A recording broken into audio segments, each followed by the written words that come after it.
Well, hello again, everybody. This is Christian Bassar with another episode of the Historical Thoughts and Interpretations podcast. So what we're going to be doing is something a little different.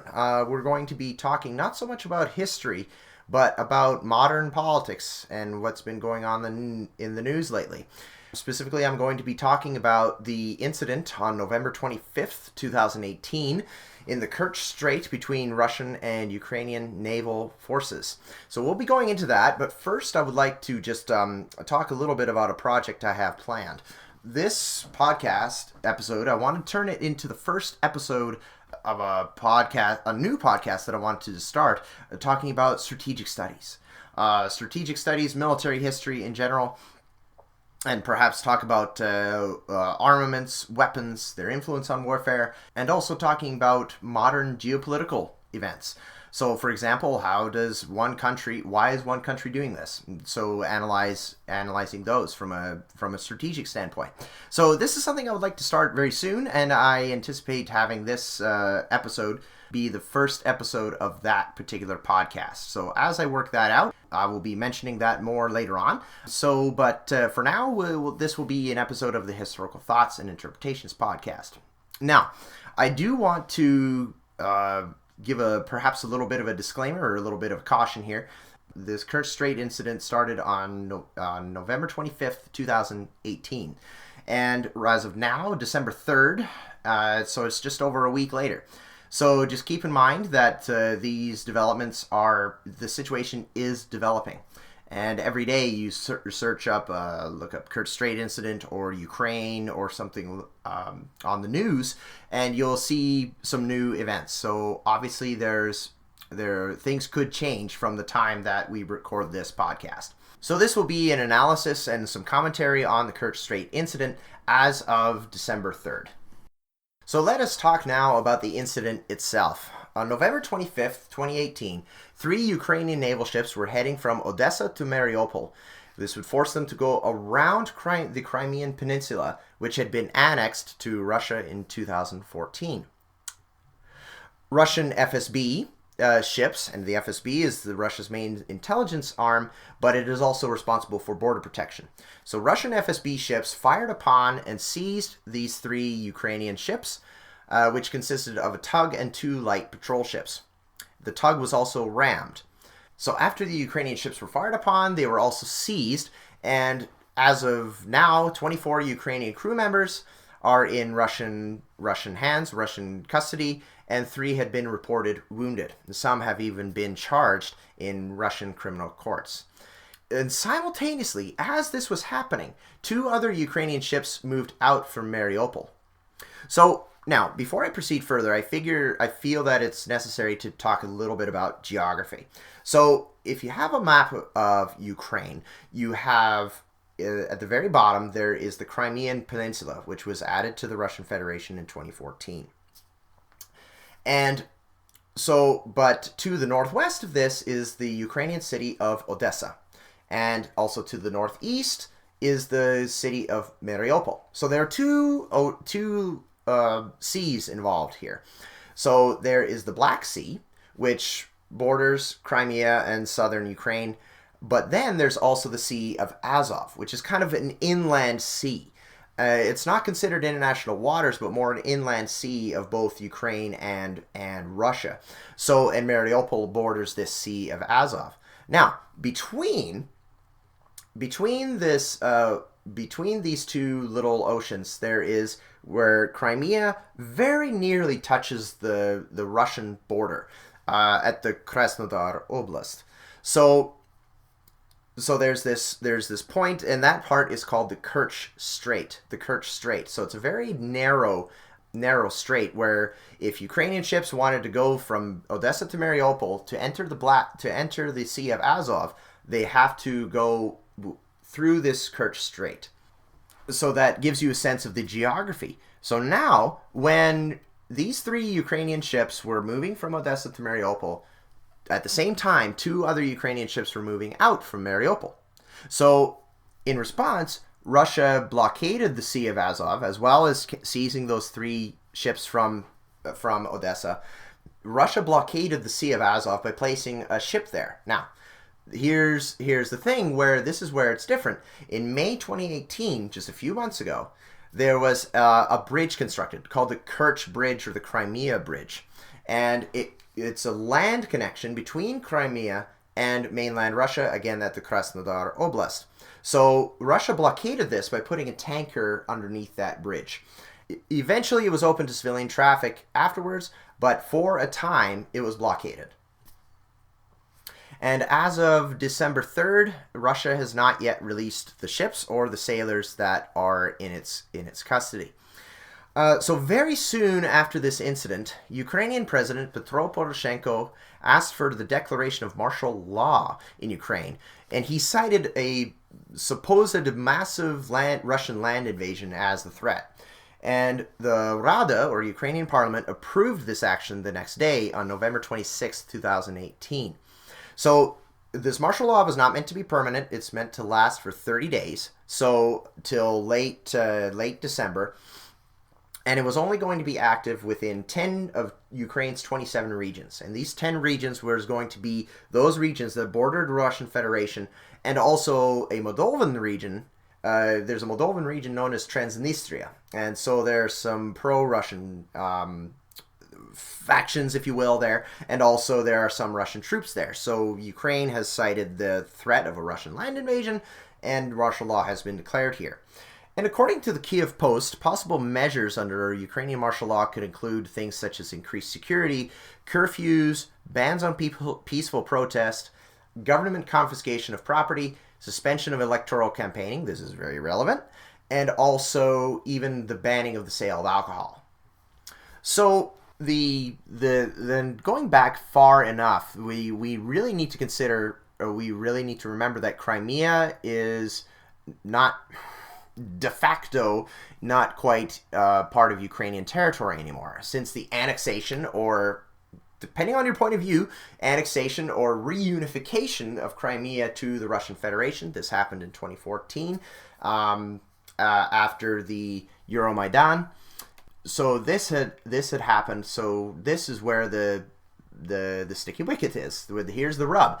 The fact of Ukrainian ships moving between two Ukrainian cities isn't usually a problem, but since the addition of Crimea to the Russian Federation's territory, this is the big difference. So by crossing into Russian waters, this is where the problem was. And now we'll be moving into some comments, and now that we've talked about the incident itself. So such Ukrainian ship movements were common even after Crimea was annexed in 2014. And we should also go back to 2003. This was a treaty. This is when a treaty was signed between the Russian Federation and Ukraine, and it considered the Sea of Azov as again an inland sea owned by both Russia and Ukraine. Both, according to this treaty, both countries could freely use the sea, and inspection of ships was allowed. Now, in 2015, Russia imposed a sort of a control mechanism where Ukrainian ships would have to notify Russian authorities, whenever they were crossing through. And very interestingly, that in September 2018, so just a few months before this incident happened, two Ukrainian naval ships passed through the Kerch Strait without incident, supposedly after notifying the Russian authorities of the movement. They were escorted in, and there wasn't a problem. So there was something incredibly different on November 25th, and perhaps there will be more. We'll have to know more as time reveals. But and this is, although the incident on November 25th is not the first time that an incident has happened between Russian and Ukrainian authorities with regards to ship movements near Crimea after the annexation. Both Russian and Ukrainian ships have been seized and inspected. But what's different about this time is that Russian and Ukrainian ships were in direct contact. There was a military. There was fire. Not exchanged, but the Russian ships fired upon the Ukrainian ships, and the Russian government admitted this. And so this was different because there was the because there's been fear lately of Russian covert actions.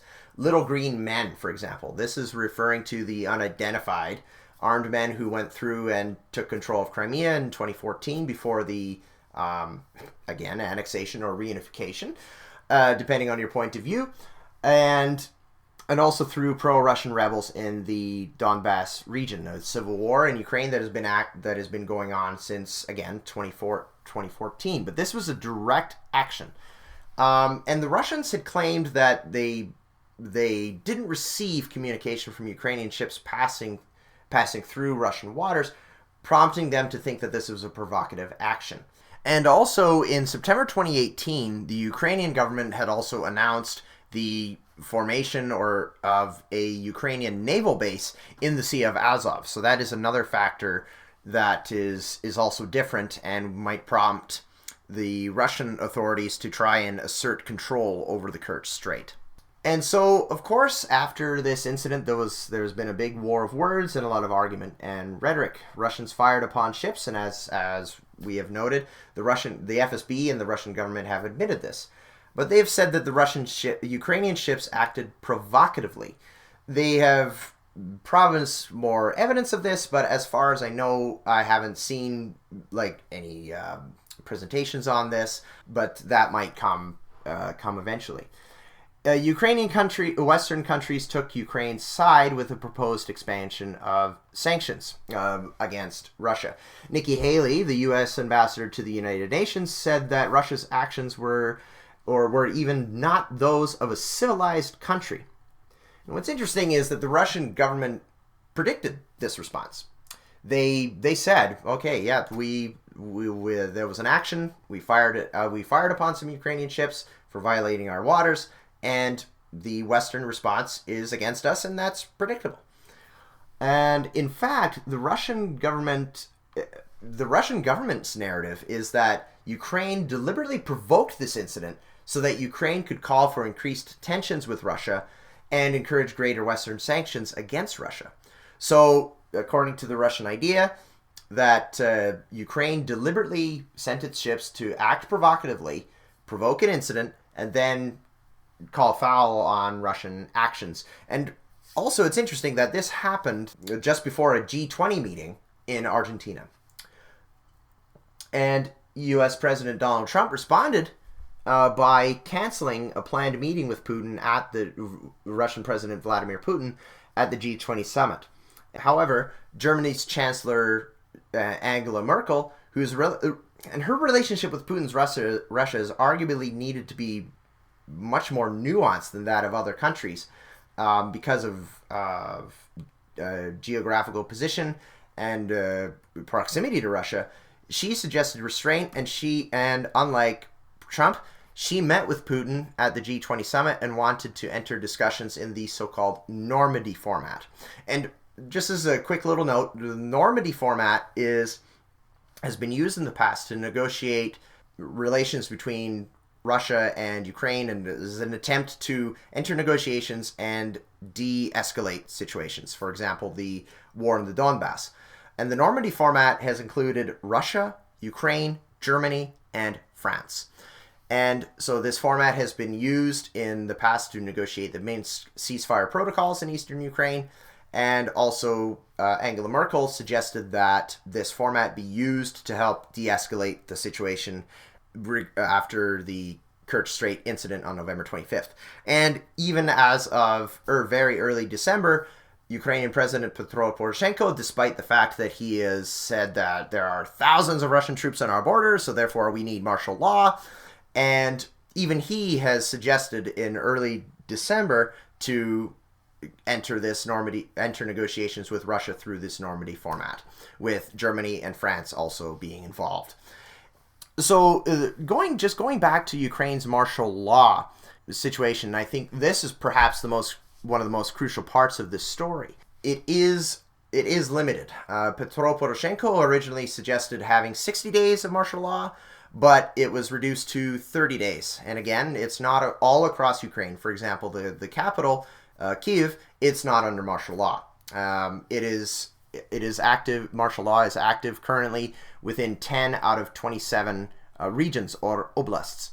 But there are some fears, and there have been fears of this expressed in Ukraine. The biggest part of this, in late March 2019, mere months from now, there will be an presidential election in Ukraine. And there are fears that Poroshenko will use this martial law to impose greater restrictions, though he has promised he won't do so unless, quote, Russia invades Ukraine in that hypothetical situation. And he has cited vague and some intelligence about this. Supposedly, a Russian tank base is 11 miles from the Ukrainian border, and he has quoted thousands of troops, or Russian troops, ready to spill into Ukraine. And as of December 3rd, Ukrainian troops have been moved to the border with Russia as well. They have also banned Russian citizens entering Ukraine that are of military age, except for humanitarian reasons, such as a funeral or something. So under this supposed threat of full-scale Russian invasion, there are fears that Poroshenko is going to use this martial law situation as a way to increase his own power. For example, and they could look at Poroshenko's history. His democratic record is somewhat spotty, causing him to receive criticism from his Western partners. And corruption is still a huge problem in Ukraine. People are concerned about living costs, and some have cited concerns about freedom of speech, religion, and language. And many of these issues are larger problems that are not to be addressed here. But however, there is a concession to be made to Poroshenko's credit in a way, because the imposition of martial law was done through the parliament, and it was also a reduced time period from 60 to 30 days, and it was a limited geographical scope. So that could be a sign that democracy is working in Ukraine, but for those who fear the imposition of martial law, there's some merit to those fears as well. And also, remember the election. One of the things that martial law does in Ukraine is, as we said before, suspends election campaigning. And Poroshenko, he is very unpopular as well. I remember reading on Kiev Post about a week or two ago that he is considered one of the least popular electoral candidates for the position of Ukrainian president. And so being able to suspend election campaigning for 30 days and also being able to show a strong response to Russia, because the relations with Russia are probably the most pressing issue in Ukrainian politics. So this way, by declaring martial law, sending troops to the border, he's able to say, look, I have showing a strong response to our Russian aggressors, our Russian enemies. And he has been criticized by his what some would consider his main electoral opponent, Ukrainian political veteran Yulia Tymoshenko, has criticized him for. She has, of course, criticized his imposition of martial law, but she has also criticized him for, in the past, being a little soft. And one of the points that is very interesting to note, that this is the first time that martial law has ever been declared in Ukraine since Euromaidan. And there was more intense fighting with pro-Russian separatists in the Donbass in 2014, 2015. But there were major battles going on there, and in fact, there was even fighting in the previously mentioned Mariupol. So, but in all of those times, martial law was not declared. So many of Poroshenko's critics are saying, why now? Why now? And something that should be kept in mind as well with this whole Kerch Strait incident and the resulting consequences with martial law and perhaps increased sanctions on Russia and everything. So in this whole incident, see, these are some of my thoughts. Who stands to profit? And myself and an opinion piece on Bloomberg by Leonid Bershitsky kind of ask, what advantage would provoking that, if Russia was, according to Poroshenko, if Russia was going to provoke this action or this incident in the Kerch Strait, what advantage does that really bring to Russia?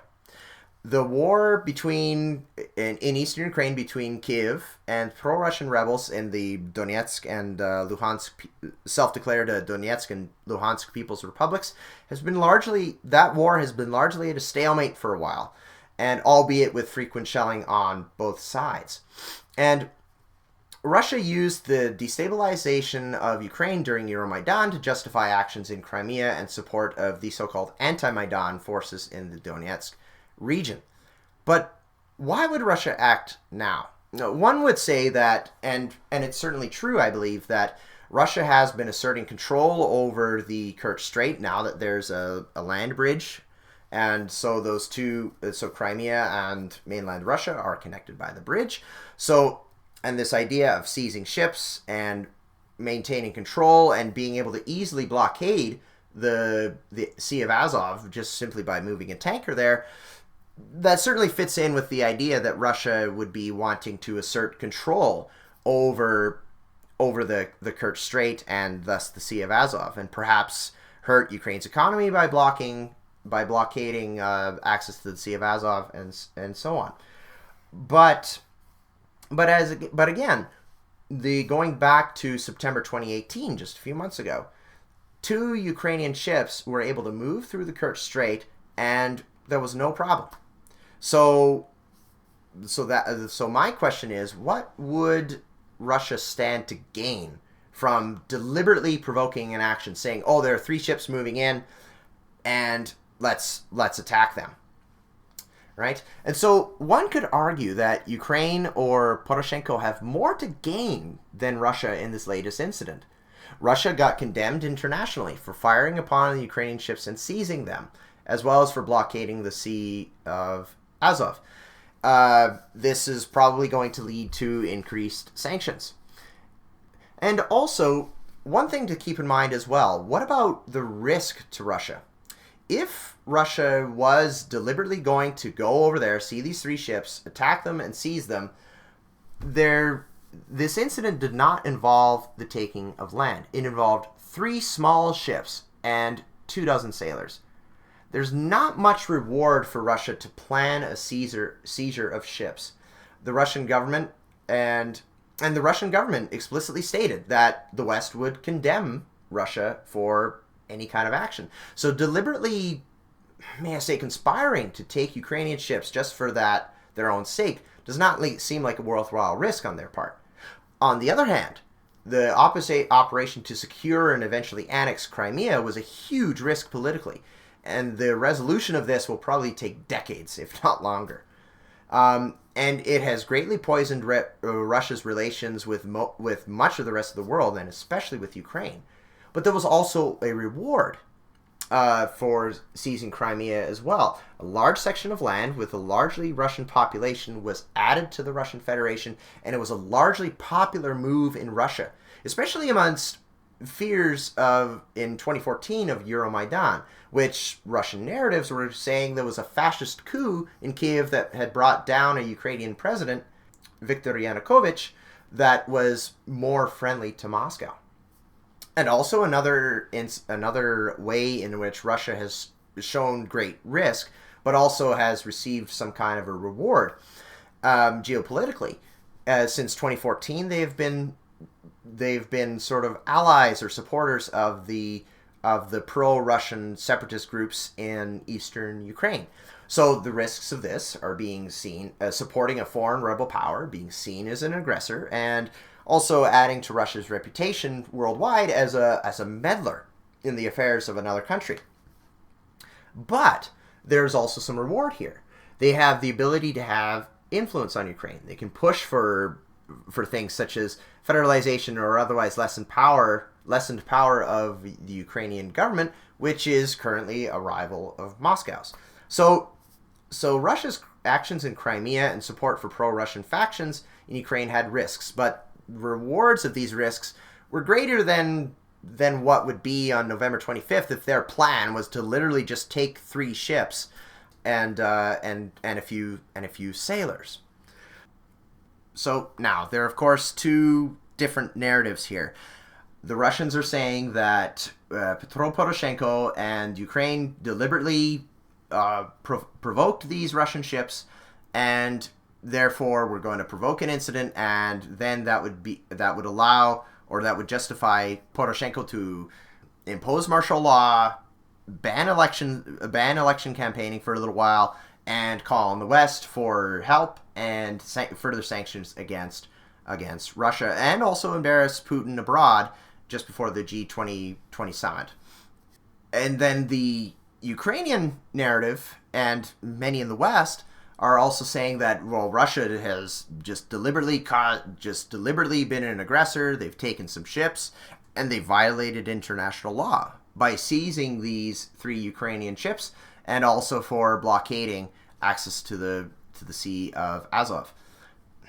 I'm personally not a fan of conspiracy theories. Sometimes it can be easy to fall into thinking that everything is planned, everything has a plot behind it, and everything is a conspiracy. Sometimes hindsight is not always 20/20. When we see an incident that happens, and then we think, oh, automatically it happened because of this, and then there was this cause, there was this effect, and everything.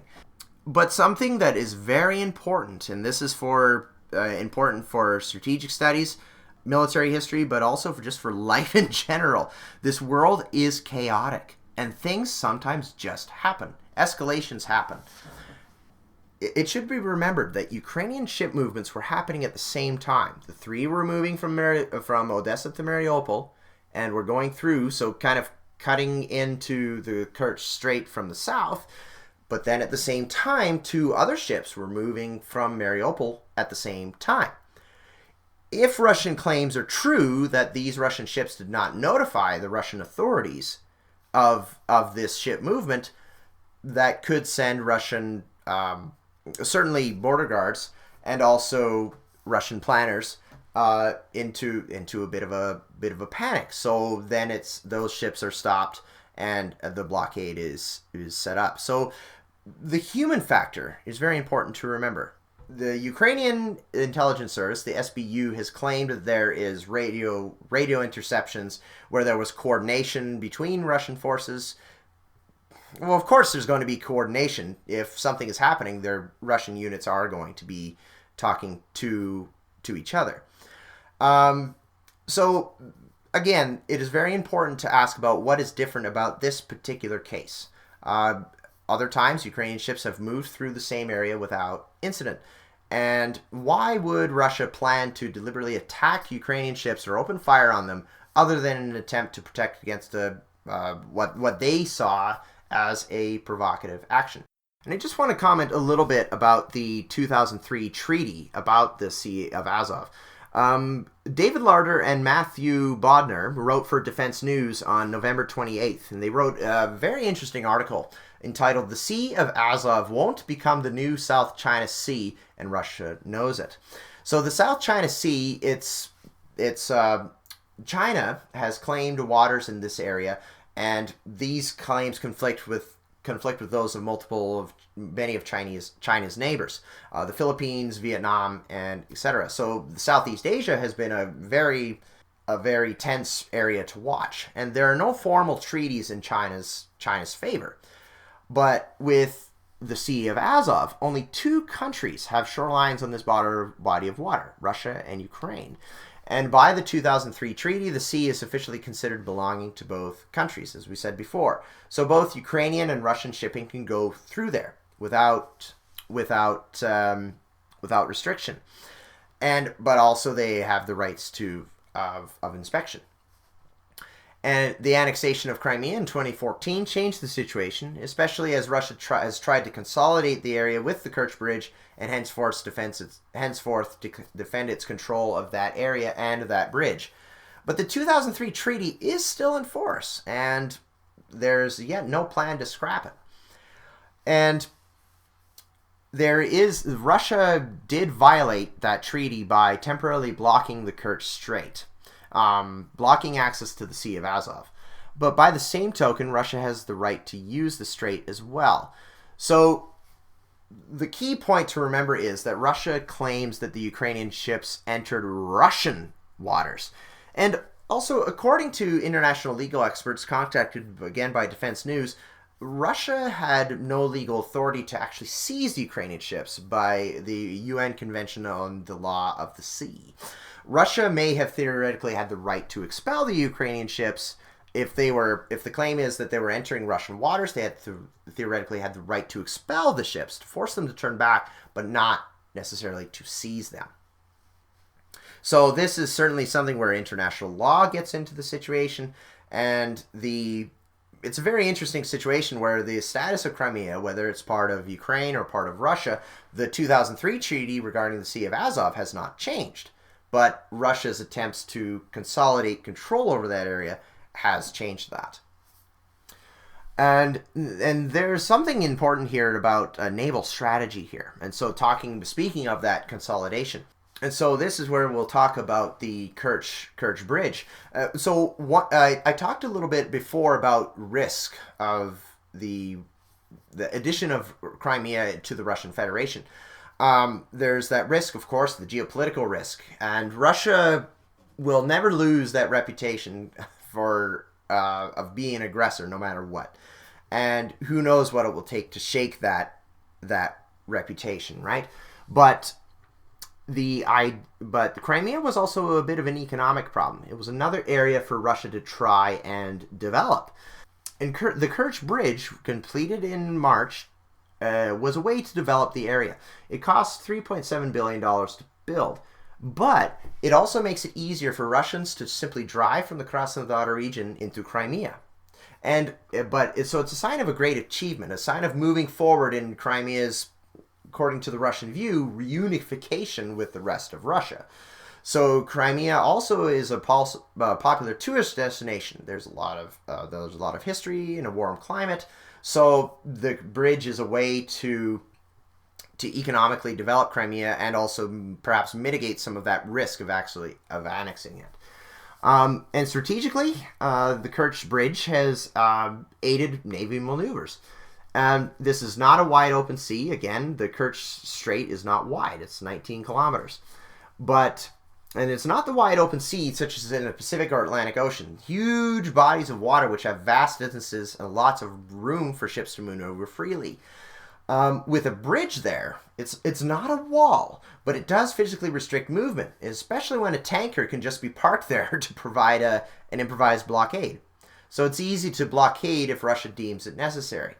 And with the Ukrainian port of Mariupol on the Sea of Azov behind that bridge, the bridge is strategically important in case of a hypothetical military confrontation between Russia and Ukraine.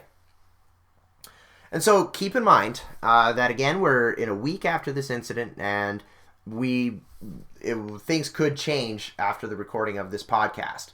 So what happened? We should know more. Did Ukraine actually send ships to provoke the Russians? What was the FSB crew thinking was happening? And we need to remember that while planned activities happen, so accidents and snap decisions do happen as well. And so there's allegations of conspiracy on either side. And when you're thinking about conspiracies, we have to work them out, walk out the logic. There has to be a benefit of some kind if we're talking about any kind of conspiracy. It's one of the idea of having a reward after risk. The rewards have to somehow outweigh the risks. Now, this will not be applied perfectly because people do make bad decisions. People do miscalculate risks and rewards. And so if you take the side that Russia wanted to just be aggressive and uncivilized, as Nikki Haley may claim, is Russia really willing to violate international law just to seize 3 ships when Ukraine has moved? And this is especially a pertinent question of when Ukraine has moved ships through the Kerch Strait before without problems. So why would it be now? Now, if you take the position that Poroshenko planned this so that he could put Ukraine under martial law and manipulate the election, again, as I said before, this is understandable in some ways. Timing is perhaps suspect. Poroshenko, again, is very unpopular in the electoral polls with an election in 4 months. And why declare martial law now and not before, when fighting between pro-Russian forces and Ukrainian forces was more intense than they are now, and the Minsk protocols were not in place? And Poroshenko's evidence of a Russian invasion, he has said that, there's a Russian base 11 miles from our border, there are thousands of troops there. My question about this is, why suddenly declare this after a serious incident in the Kerch Strait? Why not come out with that evidence first and then propose emergency measures? In the past, there's been evidence of Russian interference, and through U.S. satellite photos, Russian soldiers' Instagram accounts even, locating them within Ukraine. So why has not Poroshenko used the same methods to prove the same hypothetical threat now, that the same threat exists now, but why wait for an incident like the Kerch Strait and say that, this is an act of aggression against our naval ships? Oh, and by the way, we have this big invasion force on our borders. So one could suspect Poroshenko's actions there. However, the fact that martial law was passed through the parliament, it was passed through the Rada, and it was also given a reduced time. And also, we're talking about risk, and I talked about risk and versus reward. Why would Russia seize 3 ships? Just because. And the same question could be asked of Poroshenko. If Poroshenko really wanted to provoke Russia into war, it's a very big risk. Russia is far more powerful militarily than Ukraine. This is particularly true on the seas, after Crimea went to Russia along with its naval assets. And though Ukraine aspires to join the West, it is not a NATO member, and there's some serious questions. Would the West really go to war to defend Ukraine for a non-NATO member? It didn't take up arms to defend Georgia when it was at war with Russia for 5 days in 2008, though Georgia was heading in a pro-Western direction. And so some could say that the same could happen in Ukraine. So if you take the view that Poroshenko just wants war with Russia, that I would find that somewhat unbelievable too, because that would be an incredible risk for him. And also, he has proposed, as of December 2nd, of entering negotiations with Russia again over this incident. So either way, the debate over the Kerch Strait incident and the whole region is going to continue for a very long time. And the fundamental disagreement over Crimea and how to deal with it is the foundational part of this. Russia has reunited, so to speak. According to Russian narratives, Russia has reunited Crimea to itself. And since the referendum of 2014, which did this, Russia considers the peninsula to be part of its territory. So the FSB will naturally aim to protect what are considered Russia's borders. Ukraine and most countries in the world do not recognize Russian control of this area, and it considers this region to be occupied by invaders. With the Kerch Bridge existing, this puts pressure on Ukraine, and as seen, this allows Russia to consolidate control. Crimea is a disputed territory, and so will its waters. Even though under the 2003 treaty, and this treaty is still active, which again technically allows both Ukrainian and Russian ships to act and traverse the Kerch Strait and enter the Sea of Azov. And of course, this Kerch Strait incident fits into the wider context of Russian-Ukrainian relations. Over the centuries, there's been a lot of strife and enmity between these two nations, starting everywhere from the Bogdan-Khmelnytsky Agreement in the 17th century to the Holodomor in 1932, 1933, the Holodomor famine, and even the very recent controversy over the independence of a Ukrainian Orthodox Christian church. And so the debate about the Kerch Strait incident could carry on for years, but it is part of a wider Russian-Ukrainian relationship that has been, and I could say will continue to be, a challenge for centuries. And just one final note, the Kerch Strait incident is kind of, in a way, it's somewhat surprising. Robert Legvold, he is a political science at Columbia University, and with the Crimea going to Russia and being added to Russia, and also with the construction of the Kerch Bridge, it makes sense that the Kerch Strait would become a new sort of hot zone in Ukrainian-Russian relations. And again, we've mentioned some previous shipping incidents in which Ukrainian and Russian ships have been seized, but mostly these have involved civilian ships. But for years, since 2014, anxiety was focused on the prospects of Russia invading Western Europe through the NATO member Baltic states, or maybe perhaps expanding past the pro-Russian Donetsk and Luhansk People's Republics in eastern Ukraine, or election interference. So when this Kerch Strait incident happened on November 25th, it's somewhat different from what many were thinking would happen over for the last few years. So it's definitely a surprise, somewhat of a surprising situation. So we will certainly have to see how it all works out.